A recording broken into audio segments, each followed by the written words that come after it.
మన పొరుగున ఉన్న పాకిస్తాన్ ఆర్థికంగా బాగా చితికిపోయిందన్న విషయం యావత్ ప్రపంచానికి తెలిసిందే. అయితే తాజాగా పాక్ ఆర్మీ చీఫ్ ఆసిమ్ మునీర్ తమ సైనికులను అమ్మకానికి పెట్టాడని స్వయానా పాకిస్తాన్కు చెందిన జర్నలిస్ట్ ఓ బాంబు పేల్చాడు. దీంతో సరికొత్త వివాదం వెలుగు చూస్తుంది. మరి ఆసిమ్ మునీర్ తమ సైనికులను ఏ దేశానికి అమ్ముతానన్నాడు? ఎందుకు అమ్మాల్సి వస్తుందో ప్రత్యేక కథనంలో ఇప్పుడు తెలుసుకుందాం.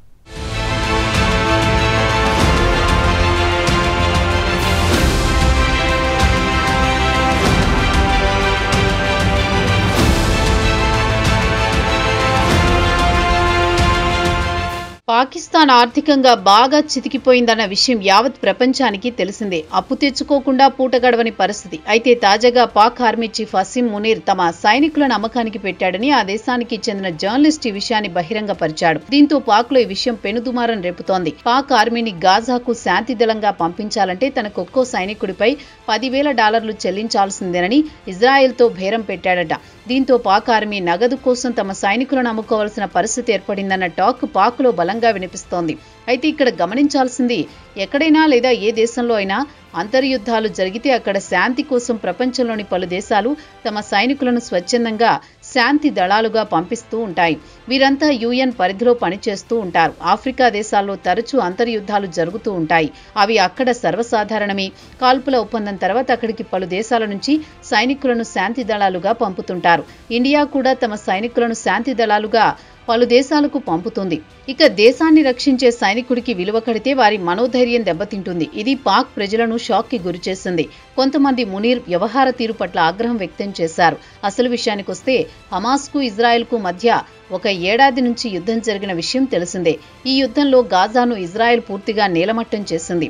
అమెరికా ప్రెసిడెంట్ డొనాల్డ్ ట్రంప్ గత ఏడాది అధ్యక్ష ఎన్నికల ముందు ప్రచారంలో తాను అధికారంలో ఉండి ఉంటే ఇజ్రాయెల్ హమాస్ మధ్య యుద్ధం ఆపించేవాడినని చెప్పాడు. తీరా అధికారంలోకి వచ్చి 10 నెలలైనా ఇటు ఇజ్రాయెల్ ప్రధాని బెంజమిన్ నెతన్యాహును బుజ్జగించి అటు అరబ్ దేశాల నాయకులను పిలిపించుకుని హమాస్తో చర్చలు జరిపి కాల్పుల విరమణ చొరవ తీసుకున్నారు.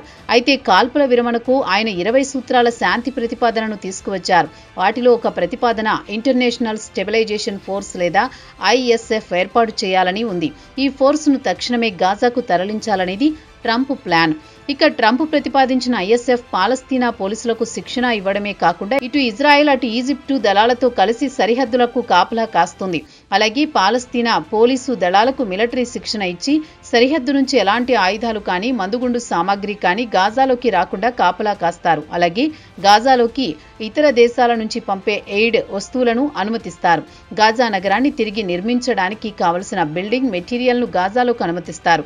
కాగా ISF విషయానికొస్తే అరబ్లతో పాటు ఇతర అంతర్జాతీయ భాగస్వాములతో కలిసి గాజాలో పనిచేస్తుంది.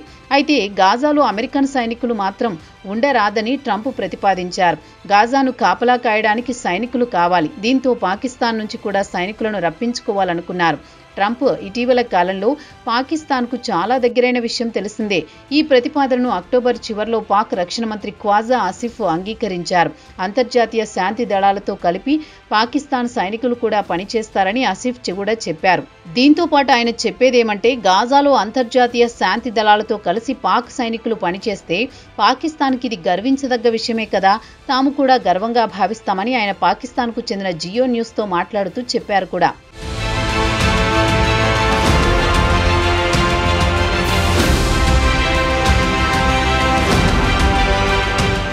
ఇక పాకిస్తాన్ మీడియాలో వస్తున్న వార్తలు సమాచారం ప్రకారం ఒప్పందంలో భాగంగా పాకిస్తాన్ 20,000 మంది సైనికులను గాజాకు పంపడానికి అంగీకరించింది. అంతకు ముందు Pak army chief field marshal Asim Munir రహస్యంగా ఇజ్రాయెల్కు చెందిన మొసాద్తో పాటు అమెరికాకు చెందిన సెంట్రల్ ఇంటెలిజెన్స్ ఏజెన్సీ లేదా CIA తో చర్చలు జరిపినట్టు మీడియాలో వార్తలొచ్చాయి. వారి చర్చల్లో మునీర్ చెప్పిందేమంటే పాకిస్తాన్ సైనికులు గాజాలో ఉన్న అరాకొరా హమాస్ మిలిటెంట్లను ఏరివేస్తారని హామీ ఇచ్చారు. దీంతో పాటు పాశ్చాత్య దేశాల ఆదేశాల ప్రకారం వారి కింద పనిచేస్తారు. అక్కడ సాధారణ స్థితిని తీసుకువస్తారని మొసాద్తో పాటు CIAకు మునీర్ హామీ ఇచ్చారట. పేరుకు పాకిస్తాన్ మిలిటరీ గాజాలో నిర్మాణ కార్యక్రమాలతో పాటు హ్యుమానిటేరియన్ ఎయిడ్కు పనిచేసినట్లు నటించినా వాస్తవం మాత్రం గాజాలో ఉండే మిగిలిన హమాస్ మిలిటెంట్లను తుడిచిపెట్టడమే అసలు ఉద్దేశం. ఇక హమాస్ మిలిటెంట్లను ఇజ్రాయెల్ మట్టుబెట్టాల్సిన అవసరం లేకుండా ఆ పనిని పాకిస్తాన్ చేస్తుందనేది మునీర్ ప్లాన్. అయితే ఇక్కడ గుర్తుంచుకోవాల్సింది, ఇజ్రాయెల్ను ఇస్లామాబాద్ అధికారికంగా గుర్తించలేదు. దీంతో పాకిస్తాన్ పరోక్షంగా ఇజ్రాయెల్తో సంబంధాలు కొనసాగించాలనుకుంటోంది. ఇది విచిత్రమైన విచిత్రమైన పరిస్థితి. ఎందుకంటే యూదులకు ముస్లింలకు అస్సలు పడదు. పాకిస్తాన్ ప్రజలు కూడా సాటి ముస్లింలను చంపుతామంటే ఒప్పుకోరు. మరి మునీర్ ఇజ్రాయెల్తో రహస్యంగా ఒప్పందం కుదుర్చుకోవడం పట్ల ప్రజలు కూడా ఆగ్రహంతో ఉన్నారు. ఇవన్నీ ఒకెత్తైతే మునీర్ ఇజ్రాయెల్తో తనకు ఒక్కో సైనికుడికి $10,000 ఇవ్వాలని డిమాండ్ చేశారట. ఇండియన్ కరెన్సీలో లెక్కిస్తే 8.86 లక్షల వరకు వసూలు చేయాలనుకున్నట్లు పాకిస్తాన్కు చెందిన వెటరన్ జర్నలిస్ట్ అష్మా షిరాజీ చెప్పారు. అయితే ఇజ్రాయెల్ మాత్రం ఈ వార్తలను ఖండించింది. ఇజ్రాయెల్ ఒక్కో సైనికుడికి $100 అంటే 8,860 ఇస్తామని ఆఫర్ చేసినట్టు వివరణ ఇచ్చుకుంది. ఒకవేళ షిరాజీ పోస్టు నమ్మదగిందైతే మునీర్ ఒక్కో సైనికుడి నుంచి $10,000 అంటే 20,000 సైనికులను పరిగణలోకి తీసుకుంటే $20,000 కోట్ల వసూలు చేయాలనుకుంటున్నట్టు లెక్క. ఇక మునీర్ తన సాటి ముస్లింలైన పాలస్తీనా ముస్లింలకు సంఘీభావం తెలుపుతున్నాడా లేక వెన్నుపోటు పొడుస్తున్నాడా అన్న టాక్ పాకిస్తాన్లో బలంగా వినిపిస్తోంది. ఒక మిలిటరీని కూడా లాభాల కోసం వినియోగించుకోవడం పాకిస్తాన్కే చెల్లిందన్న అపవాదును మూటగట్టుకోవలసి వస్తోంది. అయితే పాకిస్తాన్కు చెందిన పౌరులు కూడా మునీర్ వాదనను తీవ్రంగా వ్యతిరేకిస్తున్నారు. ఇజ్రాయెల్ నుంచి డబ్బు తీసుకోవడాన్ని పాక్ ప్రజలు జీర్ణించుకోలేకపోతున్నారు. పాక్ ఆర్మీ చరిత్ర చూస్తే అద్దె తీసుకుని సైనికులను పంపించడం ఇదేమీ కొత్త కాదు అని అంటున్నారు. గతంలో పాకిస్తాన్ అమెరికా నుంచి బిలియన్ల కొద్దీ డాలర్లు తీసుకుని తాలిబాన్లకు వ్యతిరేకంగా యుద్ధం చేస్తుంది. ఇక పాకిస్తాన్ సైనికులను సౌదీ అరేబియా అద్దెకు తీసుకుంది. 1979లో మక్కాలోని గ్రాండ్ మాస్క్ను మిలిటెంట్లు అదుపులోకి తీసుకున్నప్పుడు పాక్ సైనికులను పిలిపించుకుని వారిని ఏరిపారేసింది.